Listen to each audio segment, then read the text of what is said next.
What's going on there, guys? We back with another one, and today we got to talk about Team USA. Obviously, they lost to Germany in the FIBA World Cup. Can't say it's the most surprising thing, as they almost lost to Germany the other week. Fell into a deep hole, deep deficit, man, and they clawed back and won a few weeks ago. But you could tell there's been some trouble there. They've been getting off the slow starts, falling behind double digits, and they don't have the overwhelming talent as teams in the past have, you know, where you're comfortable seeing them do that. And these players are still young, figuring out a lot.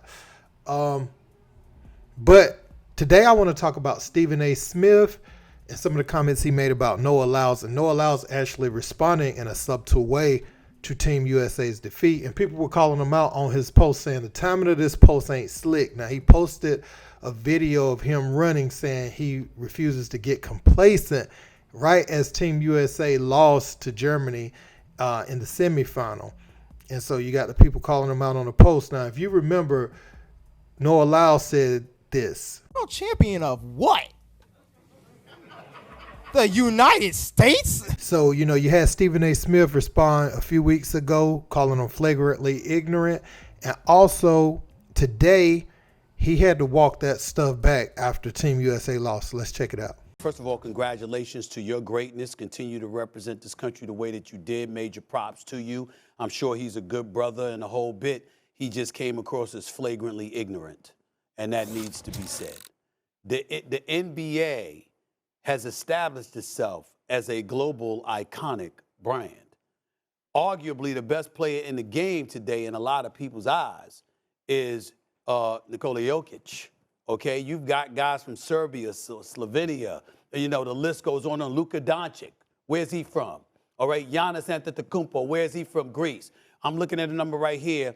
According to a news release posted just last October, the NBA currently features 120 players from 40 countries and 6 continents on its roster for last season, and it's increased now.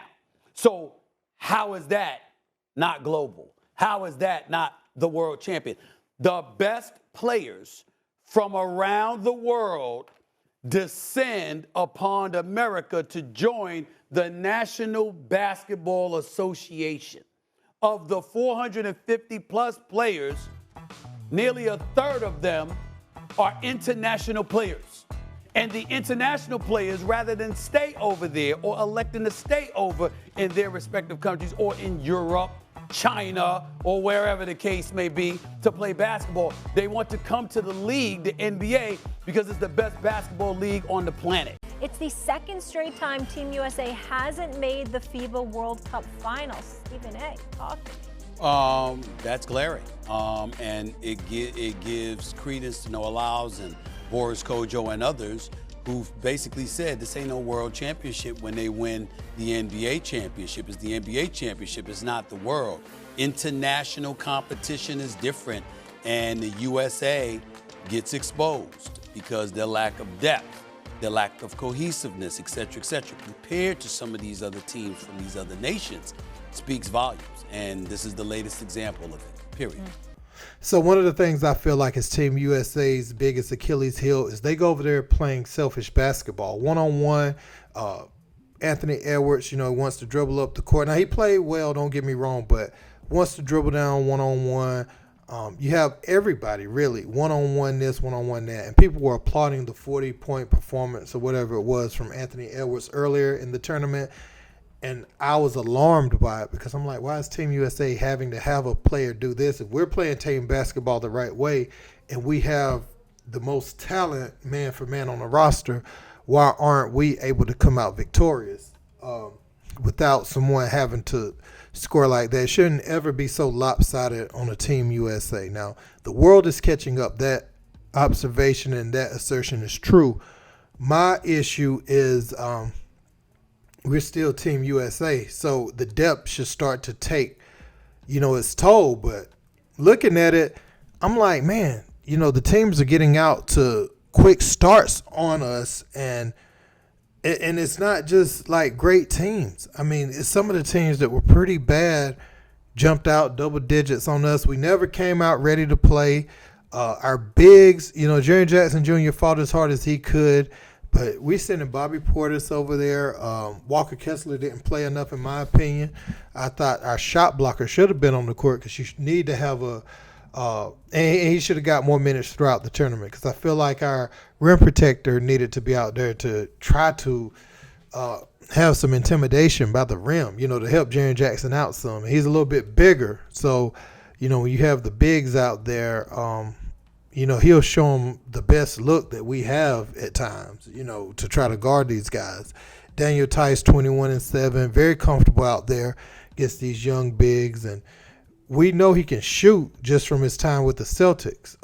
But, he has more of an opportunity. We know Dennis Schroeder is nearly impossible for the NBA guards to stay in front of. And, that continued today. He could get anywhere he wants to. And when you have a short bench sometimes and these guys know they're going to play the lion's share of the minutes, they get in a better rhythm than Team USA. And I don't think Steve Kerr adjusts very well in his substitution patterns. He wants to win like the Golden State Warriors win with every collection of players that he has. He's not willing to adjust, and I don't think he's the best coach for this job. I think he inherited Mark Jackson's team, and I think what he's able to do and some of his achievements, those are Mark Jackson's. Not to take all the credit completely away from him. He's been the man at the helm, but I don't think he adjusts very well. He's not – he didn't adjust to the roster. Brandon Ingram should have been not starting on that team. Josh Hart, those type of guys needed more minutes earlier because their production isn't predicated on shot making.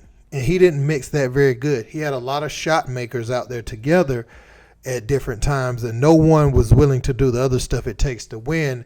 And the way we isolate our players in the NBA, a lot of times they feel like they need the ball and a lot of dribbles to score. And I think that came back to bite us very late in this tournament. Semifinal round, it's nothing new. I mean, we've lost with, the Paul Pierce, Tim Duncan team, Tim Duncan, LeBron, Melo, and D-Wade, Then you had LeBron and them lose in the Olympics one time too. So this is not new. These concepts are not new.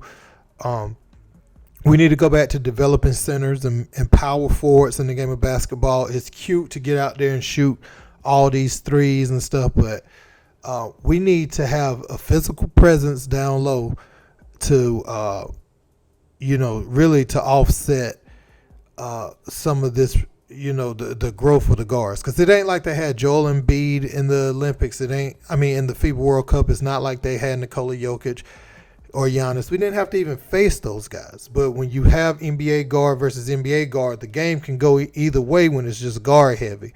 But if we have a dominant presence or a few dominant presences in the NBA, then we would be like that. Like, who is our best American-born big? Is it Bam right now?